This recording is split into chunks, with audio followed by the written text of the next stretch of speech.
आदमी ने फोटो खिंचवाई और लैंडमाइन पर पैर रख दिया, लेकिन उसे पता भी नहीं चला। तेज तर्रार फोटोग्राफर को पता चल गया। तभी एना ने सोचा कि उसे कैमरे को यूज करना नहीं आता और वो मदद करने चली गई। फोटोग्राफर ने तुरंत उसे रोक दिया। तीनों लोग कंफ्यूज थे। डेविड ने नीचे देखा और पाया कि टॉम ने सच में किसी चीज पर पैर रख दिया है। उन्होंने उसे हिलने डुलने से मना किया। फिर डेविड नीचे बैठ गया और धीरे धीरे मिट्टी उठाई। ये सच में एक लैंडमाइन थी। फोटोग्राफर को उसके दोस्त को चोट पहुंचाने का डर था, इसलिए वो बचाने के लिए किसी को ढूंढने के लिए पहाड़ी से नीचे चला गया। एना वहीं पर रो रही थी। उसे समझ नहीं आ रहा था कि क्या करे। जब टॉम ने लैंडमाइन पर पैर रखा तो उसे कुछ सूझ नहीं रहा था। डेविड अभी भी शांत था। वो मदद के लिए फोन करने के लिए पहाड़ की चोटी पर फोन ले गया। एना ने भी सोचा कि वे बच जाएंगे, लेकिन जब डेविड नीचे आया तो उसने तुरंत अपना चेहरा बदल दिया। पता चला कि लैंडमाइन उसी ने रखी थी। उसने कहा कि पहाड़ की इतनी ऊंचाई पर कोई सेल फोन सिग्नल नहीं होगा। डेविड को पता चला कि टॉम और एना ने उसे धोखा दिया है। एक तरफ उसका सबसे अच्छा भाई था और दूसरी तरफ उसकी मंगेतर थी। डेविड उनके इस व्यवहार को बर्दाश्त नहीं कर सका, ये जानते हुए भी कि सब कुछ सामने आ चुका है। गुस्से में आकर उसने जानबूझकर उन्हें यहाँ लाया। एना रो पड़ी और डेविड से माफी मांगी। डेविड का दिल पहले ही मर चुका था, इसलिए वो एना का एक्सप्लेनेशन नहीं सुनना चाहता था। तब डेविड जंगल में गया और अपना तैयार किया हुआ फावड़ा निकाल लाया। उसने कहा कि टॉम के मारे जाने के बाद वो एक गड्ढा खोदकर उसे दफना देंगे ताकि वातावरण प्रदूषित न हो। इस समय टॉम को संदेह हुआ कि बॉम्ब नकली है, क्योंकि डेविड आधे दिन तक उसके पास खड़ा रहा। उसे इस बात का डर नहीं था कि वो गलती से बम फोड़ देगा और उसके साथ ही मर जाएगा। टॉम के खत्म होने का इंतजार न करते हुए डेविड ने माइन की सेफ्टी पिन हटा दी। पता चला कि पहले माइन की सेफ्टी नहीं हटाई गई थी और अब अगर टॉम सावधान नहीं रहा तो वो मारा जाएगा। एना ने डेविड को गले लगाया और कहा कि वो जानती है कि यह उसकी गलती है। डेविड ने कहा कि वो उन्हें ऐसे दोस्त मानता था जो एक दूसरे से बात करते हैं, लेकिन उन्होंने उसे धोखा दिया। डेविड ने जितना अधिक कहा उसे उतना ही अधिक गुस्सा आया। उसने सेफ्टी पिन को जंगल में फेंक दिया और बिना पीछे देखे अपना बैग लेकर चला गया। दूसरी ओर एना ने टॉम के साथ रहने का फैसला किया। जल्द ही डेविड की मुलाकात फोटोग्राफर से हुई। ये पता चला कि कैमरामैन ही था जिसने टॉम को लैंडमाइन पर कदम रखने के लिए गाइड किया था। दूसरी ओर एना को जंगल में खोई हुई सेफ्टी पिन मिल गई। उसने बंद सिलेंडर को हटाने के लिए चाकू का इस्तेमाल किया और धीरे धीरे उसे दोबारा लगाने की कोशिश की। उसने काफी देर तक कोशिश की, लेकिन बात नहीं बनी। एना के पास फावड़े से आसपास गड्ढा खोदने के अलावा कोई और रास्ता नहीं था।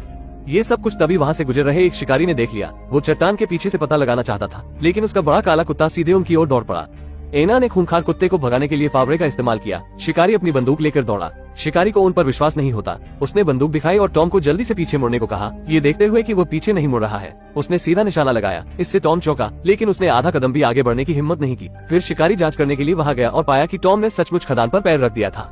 शिकारी खुशी से मुस्कुराया। उसने धीरे से अपना बैकपैक उतारा और अपने बालों को अश्लील तरीके से छेड़ा जो गंजे होने वाले थे। एना उससे गड्ढा खोदने में मदद करने के लिए पूछना चाहती थी। एना अब और खोदने के लिए बहुत कमजोर थी। शिकारी ने सहमत होने में जल्दबाजी नहीं की, बल्कि एक पत्थर उठाया और टॉम के पास आया। उसने इसे सीधे टॉम पर फेंका। जब टॉम और एना गुस्सा होने वाले थे तो शिकारी आगे बढ़ा और उसने एना का हाथ पकड़कर समझाया कि वो सिर्फ ये पता करना चाहता था कि टॉम ने सच में माइन पर कदम रखा है या नहीं, क्योंकि वो यहाँ 40 सालों से रह रहा था और उसने कभी किसी खदान के बारे में नहीं सुना था। हंटर इस बात को लेकर उत्सुक था कि उनके साथ पहले क्या हुआ था। उन्होंने कहा कि अगर वे एक दूसरे के साथ ईमानदार नहीं होंगे तो वो उन्हें गड्ढा खोदने में मदद नहीं करेंगे। क्या हुआ ये जानकर शिकारी और भी अधिक मुस्कुराया। उसने कहा कि उसे मदद करने में खुशी होगी, लेकिन उन्हें बदले में उसे कुछ देना पड़ेगा।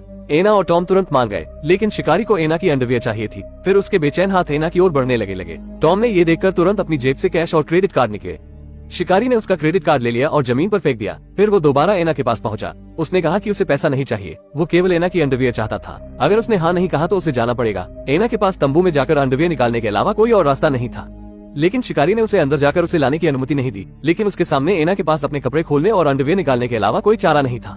जब तक वो देखता रहा, शिकारी को अंडरवियर मिलने के बाद वो गड्ढा खोदने के लिए फावड़ा लेकर तैयार हो गया। लेकिन कुछ देर खुदाई करने से पहले ही शिकारी के बैग में रखा वॉकी टॉकी बंद हो गया। एना ने वॉकी टॉकी देखा और आगे बढ़ी। वो शिकारी से वॉकी टॉकी उधार लेना चाहती थी।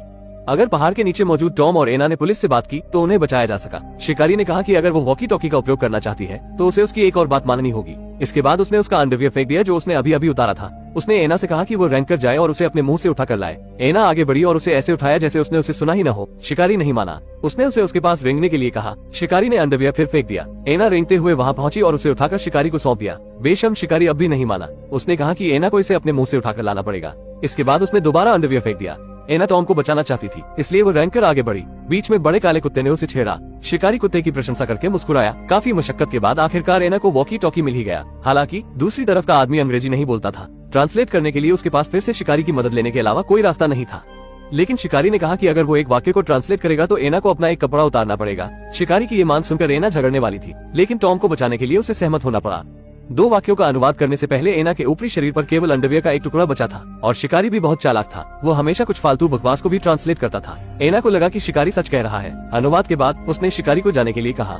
उसने अपना बैग उठाया और पहाड़ से नीचे जाने लगा। जब इंटरकॉम फिर से बंद हो गया तो बेशरम शिकारी खुद से ट्रांसलेट करना शुरू कर दिया। उसने एना से अपने कपड़े उतारना जारी रखने को कहा। एना ने ऐसा करने से इनकार कर दिया तो शिकारी ने उस पर अपनी बंदूक तान दी। टॉम ने उसे अपनी बातों से चिढ़ाना शुरू कर दिया, जिससे शिकारी ने अपनी बंदूक घुमाई और टॉम की ओर तान दी। एना ने मौके का फायदा उठाते हुए पहाड़ी से नीचे भागने की कोशिश की। शिकारी ने अपनी बंदूक गिरा दी और अपने बड़े काले कुत्ते को उसके पीछे भागने को कहा। फिर वो रस्सी लेकर उसके पीछे चला गया। टॉम धीरे से जमीन पर पड़ी चेन उठाने के लिए नीचे झुका और अपनी कमर से बंदी पैंट की बकल खींचकर पहन ली।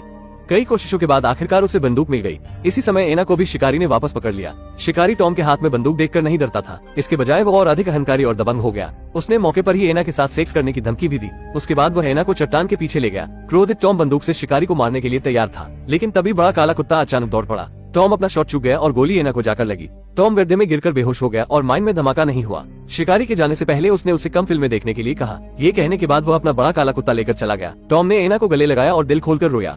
कुछ दिन बाद टॉम को शिकारी का घर मिल गया। वो खो जाने के बहाने उस जगह का नक्शा खरीदना चाहता था। माँ और बेटी, जो कुछ भी नहीं जानती थी, दोनों ने टॉम को घर में आने को कहा। जब शिकारी वापस लौटा तो वह चौंक गया। उसने तुरंत उसे टॉम के रूप में पहचान लिया, जिसने एक खदान पर कदम रखा था। उसे टॉम को बाहर निकालने का बहाना मिल गया और 1 घंटे बाद वो पास के एक बगीचे में उससे मिला।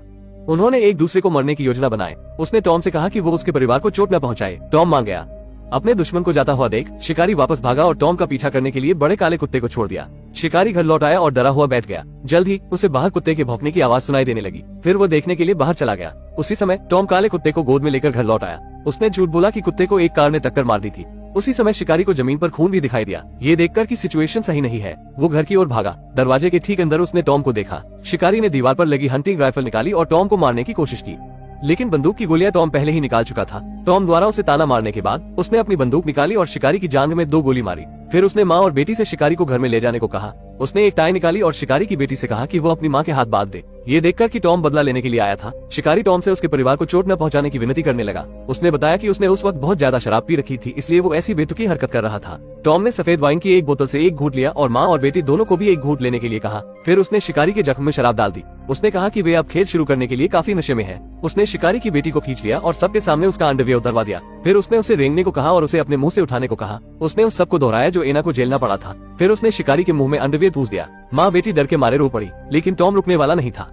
उसे और बदला लेना था। उसने बंदूक में गोली डाली और शिकारी की बेटी की ओर तान दी। अगर गोली नहीं निकली तो उसे अपना एक कपड़ा उतारना होगा। अगर काम पूरा होने पर बंदूक नहीं चलती है तो खेल खत्म हो जाएगा। शिकारी जमीन पर गिर पड़ा और दया की भीख मांगने लगा और टॉम खेलने के लिए और अधिक एक्साइटेड हो रहा था, लेकिन उसे उम्मीद नहीं थी। तीसरी गोली लड़की के सिर में लगी। इस समय टॉम भी कंफ्यूज हो गया। उसने जमीन पर पड़ी लड़की की ओर देखा और शांत हो गया। मेज पर मूर्ति को देखकर वो धीरे धीरे नीचे झुका और कोने में बैठ गया। वो और भी दुखी था।